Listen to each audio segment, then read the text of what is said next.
Hello नमस्ते, मेरा नाम यशिका है और स्वागत है आप सभी का पीडब्ल्यू टेस्ट सीरीज चैनल में, जहां पर हम हर वीकली मिलते हैं और कुछ क्वेश्चंस की प्रैक्टिस करते हैं एज यू ऑल नो। और क्वेश्चन प्रैक्टिस इसलिए करते हैं कि हम अपने टॉपिक्स को कितने अच्छी तरीके से रिटेन कर सकते हैं क्लास में, या आप कह सकते हो रिवीजन को और बेहतर बनाया जा सके।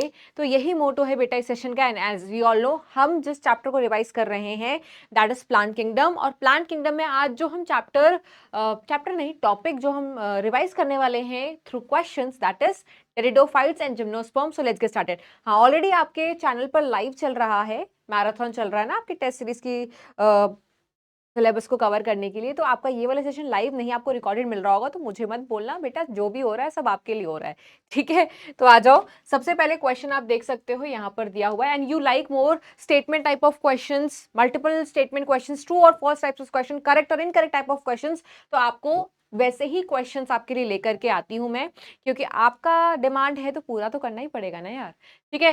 So read the following statement and choose the correct option. सबसे पहले देखो लिखा हुआ है कि ए कॉनिफर्स में जो नीडल लाइक लीव्स होती हैं बेटा, वो रिड्यूस हो जाती हैं, सरफेस एरिया रिड्यूस कर देती है। बिल्कुल सही। अगर आप पहाड़ों पर घूमने जाते हो बेटा, ठीक है, वहां पर आपने देखा होगा, जैसे जिम्नोस्पर्म आपने देखे होंगे। जिम्नोस्पर्म में बेटा एक एडेप्टेशन होती है कि जो लीव्स होती है ना बेटा, वो नीडल लाइक होती हैं। नीडल लाइक लीव्स होंगी तो बेटा इनका सरफेस एरिया घट जाएगा। और सरफेस एरिया क्यों घटाना है बेटा? क्योंकि वहां की क्लाइमेटिक कंडीशंस में पानी की सप्लाई बिल्कुल वीआईपी लाउंज की तरह है ना। सबको नहीं मिलेगा और मिलना मुश्किल भी होता है। तो पानी के लॉस को बचाने के लिए आप कह सकते हो यहाँ पर उनके पास एक क्लाइमेटिक एडेप्टेशन है एक तरीके का, जहां पर जो उनकी लीव्स हैं they gets reduced into needle like to reduce the surface area, तो उतना कम पानी का लॉस होगा। तो ये बात बिल्कुल सही है। दूसरा है बेटा, leaves in gymnosperm are adapted to withstand extremes of temperature, humidity and wind. ये भी बात बिल्कुल सही है बेटा कि एक्सट्रीम कंडीशंस के लिए बेटा ये अडेप्टेड होती है। एनसीईआरटी की लाइन है। तो ये तो दोनों ही स्टेटमेंट सही हो गया। तो दोनों ही स्टेटमेंट सही हो गया, तो ऑप्शन नंबर हो जाएगा बेटा डी, ठीक है। तो ये हो जाएगा option number D is absolutely right. अब नेक्स्ट क्वेश्चन मूव करते हैं बेटा। नेक्स्ट क्वेश्चन में बेटा इट इज मोर और less match the following type of question, आपको मैच करना है। तो कॉलम 1 को कॉलम 2 से मैच करना है। प्रोथैलस, प्रोथैलस क्या होता है बेटा? प्रोथैलस तुम्हारा मोनोशियस गेमिटोफाइट है। किसमें मिलता है बेटा? आपके टेरिडोफाइट्स में। कौन से टेरिडोफाइट्स में मिलता है बेटा? होमोस्पोरस टेरिडोफाइट्स मिलता है। ये इस तरीके के दिल जैसे शेप के होते हैं, खूब सारी सेल भरी पड़ी होती है, मल्टी सेलुलर होते हैं, ग्रीन कलर के होते हैं, फोटोसिंथेटिक होते हैं और मोनोशियस होते हैं। मोनोशियस क्यों? क्योंकि दोनों सेक्स ऑर्गन बेटा इसी थैलस पर आपको ग्रो करते हुए दिखाई देती है, एंथ्रीडियम एंड आर्किगोनियम, ठीक है। और ये जो गेमिटोफाइट है they are free living independent in case of pteridophytes, homosporous pteridophytes. तो प्रोथैलस मिलता है बेटा होमोस्पोरस टेरिडोफाइट में। तो कौन is the example of homosporous pteridophyte? तो ए का हो जाएगा बेटा फोर्थ। ए का फोर्थ सब में ही दे रखा है, इससे काम चलेगा नहीं। प्रोटोनिमा क्या होता है बेटा? प्रोटोनिमा गेमिटोफाइट की एक स्टेज है। जो स्पोर्स डायरेक्टली आगे जर्मिनेट करते हैं तो क्या बनाते हैं? गेमिटोफाइट बनाते हैं। प्राइमरी प्रोटोनिमा बनता है, सेकेंडरी प्रोटोनिमा बनता है। तो प्रोटोनिमा स्टेज बेटा गेमिटोफिटिक स्टेज होती है, ठीक है। किसकी? मॉसस की होती है। तो फिनेरिया क्या है बेटा? मॉस। तो इसका हो जाएगा फर्स्ट। तो बी का फर्स्ट यहां दे रखा है, यहां दे रखा है, तो ये दो ऑप्शन तो एलिमिनेट हो गया। फिर बेटा विंग्ड मेल गेमिटोफाइट, ठीक है, और एक है कोलोरॉइड रूट्स। अगर आप चलो ये नहीं भी कर पा रहे हो, वैसे विंग्ड आपको पाइन का फीचर होता है, पाइनस का फीचर होता है। कोलोरॉइड रूट तो पता है ना बेटा? कोलोरॉइड रूट किस में मिलते हैं? साइकस में मिलते हैं। टी का हो जाएगा थर्ड, यहां दे रखा है। कोलोरॉइड रूट्स क्या होता है बेटा? जो साइकस की रूट्स होती है ना बेटा, उसमें Anabaena which is a blue green algae वो मिलता है। म्यूचुअल एसोसिएशन होता है बेटा बैक्टीरिया का, ठीक है, और किसका बेटा? साइकस के रूट का। ऐसे रूट को कोलोरॉइड रूट्स कहते हैं, ठीक है। म्यूचुअल का मतलब होता है दोनों को फायदा मिलता है, ठीक है। साइकस को उनको रख करके क्या फायदा मिल रहा है? Nitrogen fixation. और इनको तो फायदा मिल ही रहा है बेटा, रहने के लिए फ्री फंड में घर मिल गया है। तो दैट प्रकार of root is coralloid root which is found in Cycas. तो हमने डी का आंसर थर्ड कर दिया। अब बचा ही क्या बेटा? सी का सेकंड। ये क्वेश्चन भी बेटा एक बार आया हुआ है कि विंग्ड सीड्स किस में मिलती है, तो आंसर यही है, ठीक है। तो ए का 4, बी का 1, सी का सेकंड एंड डी का थर्ड, ऑप्शन नंबर ए, ठीक है। चलिए next, read the following statement, A and B carefully and choose the correct option. सबसे पहला क्या है, heterosporic condition is present in Selaginella, still seed is not formed. Yes, heterospory सबसे पहली बार बेटा हेटेरोस्पोरस टेरिडोफाइट्स में ही देखी गई थी।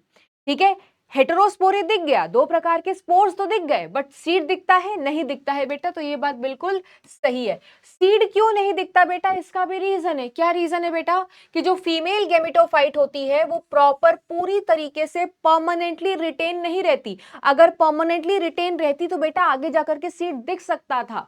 ठीक है, वेरिएबल टाइम एनसीईआरटी लिखती है कुछ ही समय के लिए रहती है फिर हट जाती है, तो ये बात भी सही है और ये इस चीज को एक्सप्लेन भी कर रहा है। तो देखो both statements A and B are correct and B is the correct explanation of A. तो आंसर क्या हो जाएगा बेटा, ऑप्शन नंबर सी।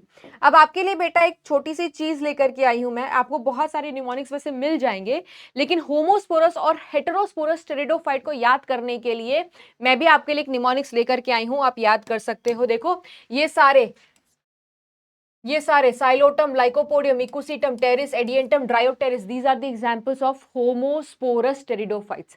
याद कैसे करोगे, ये देखो, प्यारी लड़की, एकदम प्रिटी और डैशिंग, प्यारी लड़की, एकदम प्रिटी और dashing. P for psilotum, L for lycopodium, E for equisetum, pteris, adiantum, dryopteris. Hetero को कैसे याद करोगे, वैसे हेट्रो में तुम्हें सारा याद करने की जरूरत नहीं है, ये मत याद करो, एनसीईआरटी में सिर्फ यही है, सिलाजिनेला एंड साल्विनिया। एक सैल्विया भी है बेटा, वो एंजियोस्पर्म की कैटेगरी में आ जाता है, टेरिडोफाइट्स में सैल्विनिया है। ठीक है, इसको कैसे याद रखोगे बेटा, वैसे तो सुंदर सारे अनोखे मोती ऐसे भी याद रख सकते हो, नहीं तो बेटा तुम इसको मास से भी याद रख सकते हो, Selaginella, Salvinia, A for Azolla, M for Marsilea. नहीं तो बेटा सिर्फ यही दो याद करो और खुश रहो। ठीक है, so this is how you can take the help of mnemonics. उसके बाद अगला क्वेश्चन है बेटा, आपको मिसमैच करना है। लाइकोप्सिडा, टेरिस नहीं बेटा, लाइकोप्सिडा तो लाइकोपोडियम वगैरह आता है ना, टेरिस तो टेरोप्सिडा का है। ये देखो ये उल्टा लिखा हुआ है, साइलोटम साइलोप्सिडा के अंदर आता है। ठीक है, जितने भी टेरिस है फर्न्स वगैरह वो टेरोप्सिडा में आते हैं। साइलोप्सिडा में ड्रायोप्टेरिस नहीं आता बेटा, ड्रायोप्टेरिस टेरोप्सिडा में आता है। साइलोप्सिडा में साइलोटम आता है। ठीक है, स्फेनोप्सिडा में इक्विसिटम आता है, ई इसकी ई, ऐसे याद रख सकते हो। ठीक है, तो ये correct match. Next, some characters of pteridophytes are given below, बिल्कुल सही। माइक्रोफिल्स, माइक्रोफिल्स बेटा किसमें दिया हुआ है, सिलाजिनेला में दिया हुआ है। हेट्रोस्पोरिस, सिलाजिनेला, सैल्विनिया दोनों में दिया हुआ है। Seed habit but fails to develop, ये भी हेट्रोस्पोरस, सिलाजिनेला और सैल्विलिया वाला हो गया। ये लाइकोप्सिडा, लाइकोप्सिडा कौन किसके अंदर, मतलब लाइकोप्सिडा में लाइकोपोडियम आ गया, तुम्हारा सिलाजिनेला आ गया। तो बेटा ये सारी बातें किसकी है, सिलाजिनेला की है। तो आंसर क्या हो जाएगा बेटा, ऑप्शन नंबर बी। ठीक है, ऑप्शन नंबर बी। नेक्स्ट, अब आप देख सकते हो बेटा A to E and select the option with all correct statements आपको ढूंढने हैं बेटा। हर टेरिडोफाइट्स में गेमिटोफाइट डिपेंडेंट होता है, नहीं बेटा। अगर हम होमोस्पोरस टेरिडोफाइट की बात करें वो डिपेंडेंट नहीं होता, वो फ्री लिविंग होता है, तो ये ऑप्शन हो गया है गलत। In bryophytes gametophyte is independent, bryophyte में गेमिटोफाइट इज इंडिपेंडेंट, ये तो सही है। Heterosporic condition is a precursor to seed habit, ये बात भी सही है। ड्रायोप्टेरिस इज अ हेट्रोस्पोरस, नहीं बेटा, इट इज अ होमोस्पोरस, अभी आपको न्यूमोनिक्स भी दिखाया। Selaginella is advance among pteridophytes at is produce seed, advance तो है बेटा, हेट्रोस्पोरी तो दिख रही है इसमें, बट ये सीड प्रोड्यूस नहीं कर सकता। ठीक है, सीड प्रोड्यूस करते करते ये फेल हो गया था। तो दो स्टेटमेंट सही दिख रहे हैं मुझे, और वो दो स्टेटमेंट है बेटा ऑप्शन नंबर बी में, बी एंड सी। ठीक है, आगे मूव करते हैं बेटा, ये क्वेश्चन डिस्कस करते हैं। तो ये क्वेश्चन जो है बेटा, ए क्या है, स्ट्रोबिलाई और कोन है। ये स्ट्रोबिलाई और कोन क्या होता है बेटा, सेक्स ऑर्गन्स कॉम्पैक्टली अरेंज होते हैं तब हम ये शब्द यूज करते हैं। और अगर आपको याद हो बेटा तो ये इक्विसीटम का डायग्राम है। क्या है, इक्विसीटम। और सबसे मजेदार बात, एक ही ऑप्शन है बेटा जहां पर a strobili is given, that is option number C. ठीक है, बी क्या है बेटा, आपका नोड है, सी आपका इंटर नोड है, डी आपका ब्रांच है, और ये क्या है बेटा आपका राइजोम। ठीक है, तो एक ही ऑप्शन है जहां पर ए स्ट्रोबिलस है और ये इक्विसिटम है। एनसीईआरटी का डायग्राम है, हम क्या करते हैं बेटा, एनसीईआरटी के डायग्राम को एकदम ऐसे इग्नोर मार देते हैं, बट हमें वही नहीं करना है। ऐसे क्वेश्चंस आ जाते हैं जो इजी होते हैं, जो मार्क्स टेकिंग होते हैं। ठीक है, बट हम अपनी, ठीक है, गलतियों की वजह से बेटा ऐसे इजी क्वेश्चंस में मार्क्स खो देते हैं। ठीक है, तो आपको सारे एनसीईआरटी के diagrams along with their labelling पता होने चाहिए अगर आप गलती अवॉइड नंबर अच्छा करना चाहते हो और गलती अवॉइड करना चाहते हो तो, राइट। चलिए मूव करते हैं बेटा अगले क्वेश्चन पर। आपको मिसमैच पेयर ढूंढना है। ये किस पर बेस्ड है बेटा? Classification system. स्टार्टिंग में बड़े सारे क्लासिफिकेशन सिस्टम दिए गए हैं, राइट, कि न्यूमेरिकल टेक्सोनॉमी क्या होता है, फाइलोजेनी वाला क्या होता है, नेचुरल क्या होता है, आर्टिफिशियल सिस्टम क्या होता है। देखो आर्टिफिशियल सिस्टम जो था बेटा वो क्या था? आर्टिफिशियल क्यों बोला गया? क्योंकि वो एक या कुछ ही मॉर्फोलॉजिकल कैरेक्टरिस्टिक्स पर बेस्ड था। उसकी लिमिटेशंस थी, क्योंकि एक या फ्यू कैरेक्टर्स के बेसिस पे क्लासिफाई करता था, चीजें इतनी सही तरीके से क्लासिफाई नहीं होती थी, मिलते जुलते एनिमल्स को उठा करके अलग अलग प्लेस कर देते थे। इसलिए इसके बाद आते हैं बेटा नेचुरल वाले। Natural that was given by Bentham and Hooker. ठीक है, इन्होंने सब कुछ इंक्लूड किया, सेल का अल्ट्रा स्ट्रक्चर इंक्लूड किया, एनाटॉमी इंक्लूड की, मॉर्फोलॉजी इंक्लूड की। अच्छा था, काफी समय तक इस्तेमाल भी किया था क्लासिफिकेशन के लिए, लेकिन सबसे इंपॉर्टेंट चीज इवोल्यूशन, फाइलोजेनी, वो कंसिडर नहीं किए। जिसको इवोल्यूशन का आइडिया नहीं है, जिसको फाइलोजेनी का आइडिया नहीं है, वो कुछ कर सकता है? गड़बड़ शड़बड़ था सारा।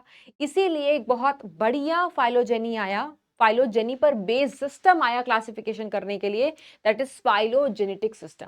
ठीक है, तो जो फाइलोजेनी पर बेस्ड था। उसके बाद एक न्यूमेरिकल टेक्सोनॉमी भी था। न्यूमेरिकल मतलब जो फिनोटाइप्स पर बेस्ड था, कि आप देखो फिनोटाइप्स के आधार पर भी आप क्लासिफाई कर सकते हो। यस, बिल्कुल कर सकते हो। तुम्हें देख करके कोई कहेगा तुम इंसान नहीं हो, तुम इंसान हो, तुम्हारा नहीं, इंसान हो, दिल पे मत लेना। तुम्हारे पास दो आंख है, दो कान है, एक नाक है, ठीक है, तो आप बिल्कुल इंसान है। इंसान जैसे कैरेक्टरिस्टिक फीचर। एक क्लासरूम में जाते हो, बहुत सारे बच्चे हैं, तो कोई ये नहीं कहता कि कोई एलियन है, कोई बंदर है, नहीं, सब इंसान है। तो फिनोटाइप के आधार पे भी जब आप क्लासिफाई कर सकते हो, उस प्रकार के टेक्सोनॉमी को न्यूमेरिकल टेक्सोनॉमी कहते हैं। केमिकल्स के बेसिस पर जब आप क्लासिफाई करते हो बेटा, ठीक है, न्यूक्लिक एसिड्स के बेसिस पे जब आप क्लासिफाई करते हो, डीएनए आरएनए के बेसिस पे क्लासिफाई कर सकते हो, बिल्कुल कर सकते हो। ठीक है, क्रोमोसोम के बेसिस पे कर सकते हो। ठीक है, तो there are many things that can be use to classify organisms. तो चलिए उस पर बेस्ड एक क्वेश्चन करते हैं। फाइलोजेनी क्या था बेटा? इवोल्यूशनरी रिलेशनशिप पे बेस्ड था, सही है। हमें मिसमैच ढूंढना है। ठीक है, न्यूमेरिकल टेक्सोनॉमी में नंबर्स और कोर्स असाइन किए जाते हैं फ्यू। नहीं बेटा, इसमें तो कंप्यूटर बेस्ड चीजें होती है, डेटा आप डालते जाते हो, तो आप as many as characters use कर सकते हो, फ्यू कैरेक्टर्स नहीं। फ्यू कैरेक्टर्स वाला आर्टिफिशियल सिस्टम ऑफ क्लासिफिकेशन था। साइटोटेक्सोनॉमी बेटा साइटोलॉजिकल इंफॉर्मेशन पर था बेटा, chromosome number, structure and behaviour. Natural system बेटा, इसमें एक्सटर्नल मॉर्फोलॉजी, एनाटॉमी भी थी, बिल्कुल सही है। तो गलत पूछा था, तो गलत कौन है बेटा? Option number B.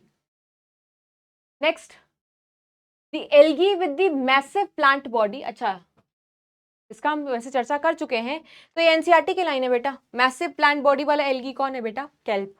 किसमें होता है? मैसिव प्लांट बॉडी होती है किसमें बेटा? ब्राउन एल्गी में। और ब्राउन एल्गी के लिए भी फेमस कौन है? एनसीईआरटी में लिखा हुआ है केल्प। ठीक है, KELLPS, केल्प। पायरोगायरा, वॉलवॉक्स, यूलिथ्रिक्स, तो ये सब तुम्हारे ग्रीन एल्गी के अंदर आ गए। अब है बेटा, read the following statements and choose the correct option. क्या ढूंढना है? Correct option. प्लांट बॉडी जो होती है लिवरवॉर्ट्स की, वो थायलॉइड होती है, डॉर्सी वेंट्रल होती है। लिवरवॉर्ट्स किस में आते हैं बेटा? ब्रायोफाइट्स में आते हैं। ब्रायोफाइट्स में दो कैटेगरी होती है, एक लिवरवॉर्ट्स की होती है और एक मॉसस की होती है। लिवरवॉर्ट्स में आता है बेटा रीशिया एंड आता है बेटा मार्केंशिया। रीशिया आपका मोनोशियस होता है, मार्केंशिया आपका डायोशियस होता है। होते दोनों ही थैलॉइड है। थैलॉइडल बॉडी होती है, प्रॉपर डिफरेंशिएटेड नहीं होता रूट स्टेम और लीव्स में। और डॉर्सल और वेंट्रल सरफेस होता है, तो डॉर्सी वेंट्रल सिमेट्री कहते हैं। यही लिखा हुआ है, बिल्कुल सही। दूसरा बेटा मॉसेस आता है।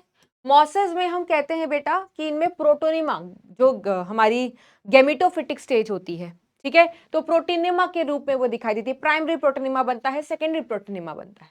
ठीक है, उसके बाद बेटा giant redwood tree is an angiosperm. नहीं बेटा, जायंट रेडवुड ट्री जो सिकोया है, सिकोया या सिकोया जो भी आप कहते हो, दैट इज अ जिम्नोस्पर्म। तो ये तो बेटा गलत हो गया। जो फीमेल सेक्स ऑर्गन होता है फ्लावर का, कौन होता है फीमेल सेक्स ऑर्गन फ्लावर का? गाइनोशियम होता है। ठीक है, एंड मेल सेक्स ऑर्गन कौन होता है फ्लावर का? एंड्रोशियम होता है। तो वो मैच करता है, होमोलोगस होता है, ठीक है, माइक्रोस्पोरोफिल से। नहीं, माइक्रोस्पोरोफिल, माइक्रोस्पोर्स, तो माइक्रोस्पोर्स तो मेल वाला हो गया ना, तो मेल सेक्स ऑर्गन है। मेगा स्पोरोफिल होता तो हम कंसिडर कर सकते थे, कंसिडरेबल था। Mega is for female, micro शब्द इज फॉर मेल, तो ये गलत हो गया। ट्रोबुलस इज कौन is confined in some pteridophytes. हाँ, देखते तो है, इक्विसिटम में दिखता तो है, ठीक है, दिखता तो है। तो इसमें क्या है हो गया? True false false true, true false false true, which is there in the option number D. ठीक है, तो yes that was all for this session, जिसमें हमने कुछ क्वेश्चंस किए और हो सकता है आपने इसमें गलती भी की हो, क्योंकि कुछ स्टेटमेंट्स ऐसे थे, कुछ आपके क्वेश्चंस ऐसे थे correct incorrect true and false वाले, तो उस पर वर्क करना है। कुछ एक्स्ट्रा चीजें भी शायद आपने पढ़ी होंगी, विंग्ड वाला जो पाइनस के केस में था, ठीक है, और कुछ मैंने आपको निमोनिक्स भी प्रोवाइड किए। तो ये छोटी छोटी चीजें बेटा अगर आप इस पे वर्क करोगे, और हर बार वर्क करना है। आपको देखने में लगता है यार 7 क्वेश्चन है, 6-7 क्वेश्चन है, नहीं, ये 7 क्वेश्चन की इंपॉर्टेंस अभी आपको नहीं समझ में आती, बट यही 7-7 क्वेश्चन हर सेशन जब आप हर चैप्टर के हर टॉपिक के करते चले जाते हो, तो आपके पास लास्ट में एक क्वेश्चन का बैंक होगा, पिटारा होगा, इतने सारे स्टेटमेंट्स होंगे। और जब हम इतने सारे स्टेटमेंट्स की क्वेश्चन की प्रैक्टिस करते हैं ना, तो हम एकदम प्रो हो जाते हैं किसी टॉपिक में। अच्छा ये टॉपिक है, यहाँ पे करेक्ट है, नहीं नहीं ऐसा नहीं है, एनसीईआरटी में ऐसा लिखा हुआ है। तो ये बहुत बड़ी चीज़ है बेटा, ये बहुत बड़ी चीज़ है जो आपको बहुत मदद करेगी जब आप अपने फाइनल पेपर दे रहे होगे, ट्रस्ट मी। ठीक है, तो हम मिलेंगे अगले सेशन में। Till then bye bye and take care. इसी तरीके से प्रैक्टिस करते रहिए, खूब सारे नंबर लाते रहिए। और आपने कितना स्कोर किया है, जो भी क्वेश्चंस थे, कहां पर गलती है, कितना स्कोर किया है, do let me know in the comment section. Till then bye bye and take care everyone, lots of love, bye bye.